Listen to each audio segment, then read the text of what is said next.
Let's read this question. So this question says a ring, a solid sphere, and a thin disk of different masses rotate with the same kinetic energy. Equal torque are applied to stop them, but will which will make the least number of rotation before coming to the rest. Okay, आपको यहाँ पर four options question में given कर रखे हैं। इस case में आपके क्या होंगे? विच will make the least number of rotation. Okay, rest पर आने से पहले सबसे कम नंबर ऑफ रोटेशन कौन लेगा ये आपको बताना है। तो देखिए बच्चों, इस क्वेश्चन का की कॉन्सेप्ट आप क्या लिखेंगे? ये आपका रोटेशनल मोशन पे प्रॉब्लम है, ठीक है। रोटेशनल काइनेटिक एनर्जी लिख लीजिए। इस क्वेश्चन का की कॉन्सेप्ट आप क्या लिख लीजिए? Rotational kinetic energy. या फिर देखिए ना, आप क्या लिख सकते हैं, बॉडी देखिए आपका प्योर रोटेशन कर रही है ना, तो रोटेशनल काइनेटिक एनर्जी बोला मैंने, इसलिए कॉन्सेप्ट क्वेश्चन का की कॉन्सेप्ट, ठीक है। बॉडी कुछ इनिशियल काइनेटिक एनर्जी है, तीनों की तीनों देखिए सेम काइनेटिक एनर्जी, तीनों बॉडीज के, ठीक है। तीनों बॉडी है, ठीक है। तो एक रिंग है, एक सॉलिड स्फीयर है, एक आपकी क्या है, डिस्क है, ठीक है। मासेस डिफरेंट है लेकिन काइनेटिक एनर्जी सेम है। इक्वल टॉर्क पर अप्लाइड, टॉर्क इक्वल अप्लाइड कर रहे हैं। बोला गया कि which will make the least number of rotation before coming to the rest. Okay, initial kinetic energy बच्चों देखिए आपकी रोटेशनल नॉन जीरो के इक्वल है। फाइनल काइनेटिक एनर्जी आपकी जीरो के इक्वल हो जानी है, ठीक है। तो इसका मतलब है कि इस पर कुछ रिटार्डिंग फोर्स लग रहा होगा, फोर्स नहीं टॉर्क लगेगा, क्योंकि आपकी रोटेशन कर रही है, तो रिटार्डिंग टॉर्क लगेगा, ठीक है। अब बच्चों देखिए, वर्क एनर्जी थ्योरम से हम बता सकते हैं वर्क डन किसके इक्वल होता है? चेंज इन एनर्जी के इक्वल, ठीक है।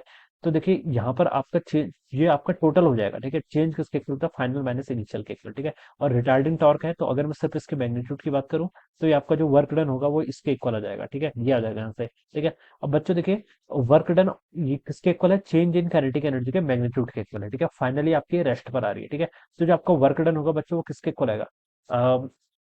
यहाँ से देखिए बच्चों, हमने यहाँ से हम ऐसे लिख सकते हैं, देखिए देखिए मैं इसको देखिए एनालॉग कर रहा हूँ किससे? ट्रांसलेशनल मैकेनिक्स है। ट्रांसलेशन में देखिए वर्क किसके इक्वल होता था? आपका फोर्स इनटू डिस्प्लेसमेंट के इक्वल होता था। किसके इक्वल होता था? आपका फोर्स इनटू डिस्प्लेसमेंट में। यहाँ पर क्या होगा? फोर्स को देखिए किससे एनालॉग कर लेंगे हम? ट्रांस इससे, टॉर्क से। और डिस्प्लेसमेंट को किससे करेंगे हम? Angle theta. जितने एंगल थीटा क्या करेगा? आपका ट्रांसफोर्स करेगा। और फाइनली ये रेस्ट मारा है, तो टोटल ये वर्क डन देखिए क्वेश्चन में बोल रखा है ना कि तीनों बॉडीज आपकी क्या आ रही है? फाइनली रेस्ट मारी है। इनिशियल तीनों की काइनेटिक एनर्जी क्या थी? एक सेम थी। तो हम बता सकते हैं कि तीनों को स्टॉप करने के लिए आपको equal amount of work done करना पड़ा, क्योंकि वर्क तो सिर्फ आपकी काइनेटिक एनर्जी पे डिपेंड करता है, ठीक है। तो तीनों के लिए वर्क डन सेम है। और ये भी बोल रखा है कि तीनों का देखिए torque, equal torque are applied to stop them. Torque भी आपका सबके लिए इक्वल आ रहा है, तो बच्चों एंगल भी तो तीनों के लिए इक्वल आना चाहिए, समझ में है ना। वर्क डन देखिए तीनों के लिए कांस्टेंट है, टॉर्क तीनों के लिए कांस्टेंट है, तो इसका मतलब दो टर्म कांस्टेंट है, तो एंगल भी आपका कांस्टेंट आना चाहिए। यानी कि एंगल यहाँ पर क्या सेंस दे रहा है? एंगल आपको बता रहा है कि कितने नंबर ऑफ रोटेशन कर रहा है, ठीक है। एंगल मतलब जितना ज्यादा वो एंगल सबटेंड करेगा, डिवाइड बाय हम 2 पाई कर लेंगे, ठीक है। ये angle must be in radian होना चाहिए, ठीक है। इसको हम क्या कर लेंगे? डिवाइड बाय 2 पाई कर लेंगे, तो उससे हमें क्या पता चलेगा? डिवाइड बाय 2 पाई कर लेंगे तो उससे हमें पता चल जाएगा कितने नंबर ऑफ इसने रोटेशंस कर रखे हैं, ठीक है। तो ऐसे हम क्या करेंगे? नंबर ऑफ रोटेशंस क्या करेंगे यहाँ पर आपके? कैलकुलेट करते हैं total angle subtend divided by आप क्या कर लेंगे? 2 पाई, जो आपके नंबर ऑफ रोटेशंस हो जाते हैं इस फॉर्मूले का यूज करके, ठीक है। तो बच्चों वही आपको यहाँ पर बताना है, ठीक है। वर्क इक्वल टू आपका टॉर्क इनटू एंगल थीटा हो जाएगा, ठीक है। या फिर हम बोल सकते हैं नंबर ऑफ रोटेशन हो जाएगा, क्योंकि इन दोनों के बीच में लीनियर रिलेशनशिप है। तो यहाँ पर से आप बता सकते हैं कि टोटल देखिए दोनों बॉडीज, तीनों की तीनों बॉडीज आपकी फाइनली रेस्ट मारी है, तो वर्क डन आपका तीनों के लिए क्या है? सेम है, ठीक है।